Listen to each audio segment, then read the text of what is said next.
Students, आपके second semester के exam होने वाले हैं, तो उस एग्ज़ाम से संबंधित कुछ महत्वपूर्ण क्वेश्चन हैं, आप इन्हें ध्यान से देख लीजिएगा। तो हमारा पहला क्वेश्चन है, विद्यारंभ संस्कार से क्या आशय है? उपनयन संस्कार किसे कहते हैं? प्राचीन भारतीय शिक्षा के प्रमुख उद्देश्य बताइए। प्राचीन भारतीय शिक्षा के संदर्भ में समावर्तन संस्कार का परिचय दीजिए। वैदिक शिक्षा की प्रमुख विशेषताओं का उल्लेख कीजिए।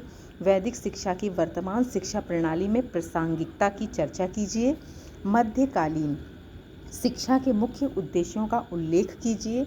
मध्यकालीन भारतीय शिक्षा के 4 प्रमुख दोषों का उल्लेख कीजिए। मकतब तथा मदरसे में अंतर बताइए। आधुनिक भारतीय शिक्षा में मध्यकालीन शिक्षा का योगदान लिखिए। मध्यकालीन शिक्षा के उद्देश्यों का वर्णन कीजिए। वुड के आदेश पत्र में शिक्षा के मुख्य उद्देश्य क्या निर्धारित किए गए हैं, उनके बारे में बताइए। आगे है हमारा हंटर कमीशन किस गवर्नर जनरल द्वारा कब नियुक्त किया गया, इसे किस अन्य नाम से जाना जाता है। लॉर्ड कर्जन द्वारा भारतीय शिक्षा के सुधार के लिए किए गए मुख्य उपायों का उल्लेख कीजिए। वर्धा शिक्षा योजना की एक मुख्य सिफारिश बताइए। बुनियादी शिक्षा पर संक्षिप्त टिप्पणी लिखिए। शिक्षा के क्षेत्र में इसके योगदान का वर्णन कीजिए। गोखले विधेयक 1911 क्या था?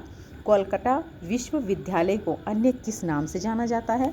बुनियादी शिक्षा के कोई 2 उद्देश्य लिखिए। ब्रिटिश कालीन शिक्षा में प्राच्य पाश्चात्य विवाद क्या है, स्पष्ट कीजिए। लॉर्ड मैकाले द्वारा प्रतिपादित सिद्धांत को स्पष्ट कीजिए।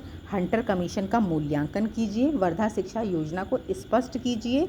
स्वतंत्रता प्राप्ति के उपरांत शिक्षा प्रणाली में सुधार के लिए नियुक्त प्रथम आयोग का संक्षिप्त परिचय दीजिए। जो आपका जब स्वतंत्रता प्राप्ति के बाद पहला आयोग बना था, तो उसके बारे में आपको बताना है। अगला है हमारा माध्यमिक शिक्षा आयोग का गठन कब हुआ था? इसके अध्यक्ष कौन थे? इस आयोग को अन्य किस नाम से जाना जाता है? शिक्षा आयोग का गठन कब हुआ?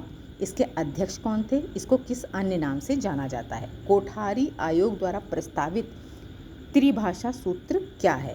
सन 1986 की राष्ट्रीय शिक्षा नीति के मुख्य उद्देश्य बताइए। नई शिक्षा नीति कब घोषित की गई थी और नई शिक्षा नीति के अनुसार 2020 में बीएड कार्यक्रम कितने वर्ष का है? माध्यमिक शिक्षा आयोग द्वारा माध्यमिक स्तर की शिक्षा में सुधार हेतु दिए गए 2 सुझावों को बताइए। विश्वविद्यालय शिक्षा आयोग अथवा राधा कृष्णन आयोग का विस्तृत विवरण दीजिए। ये जो आपका विश्वविद्यालय आयोग है, राधा कृष्णन आयोग है, ये स्वतंत्रता प्राप्ति के बाद बनने वाला पहला आयोग था। मुदालियर आयोग के अनुसार माध्यमिक शिक्षा के उद्देश्यों का उल्लेख कीजिए। नेक्स्ट हमारा है कोठारी आयोग द्वारा प्रस्तुत किए गए उच्च शिक्षा संबंधी सुझावों का उल्लेख कीजिए। नई शिक्षा नीति 2020 के मूलभूत सिद्धांत लिखिए। पूर्व प्राथमिक शिक्षा का प्रारंभ कब और कैसे हुआ था? पूर्व प्राथमिक शिक्षा के उद्देश्यों को स्पष्ट कीजिए। ऑपरेशन ब्लैकबोर्ड से आप क्या समझते हैं? शिक्षा का सार्वभौमिकरण प्रत्यय को परिभाषित कीजिए। शिक्षा में अपव्यय और अवरोधन की समस्या की विवेचना करते हुए इनका समाधान प्रस्तुत कीजिए। बहुत ही इंपॉर्टेंट क्वेश्चन है। विश्वविद्यालय अनुदान आयोग से आप क्या समझते हैं? इसकी स्थापना कब की गई तथा इस आयोग की सिफारिश पर, यानी किस आयोग की सिफारिश पर इस आयोग को बनाया गया? उच्च शिक्षा के निम्न स्तर के मुख्य कारण आपको बताने हैं। भारत में उच्च शिक्षा के क्षेत्र में कौन कौन सी समस्याएं हैं, यानी जब आपको उच्च शिक्षा है उसे अच्छा बनाने के लिए, उसकी गुणवत्ता में विकास करने के लिए कौन कौन सी समस्याओं को आपका सामना करना पड़ता है। अगला है हमारा नगरीकरण की परिभाषा दीजिए। जनसंख्या विस्फोट किसे कहते हैं? नगरीकरण से आप क्या समझते हैं? नगरीकरण का शिक्षा पर क्या प्रभाव पड़ता है? और लास्ट में है हमारा जनसंख्या विस्फोट की समस्या क्या है, इसको स्पष्ट कीजिए।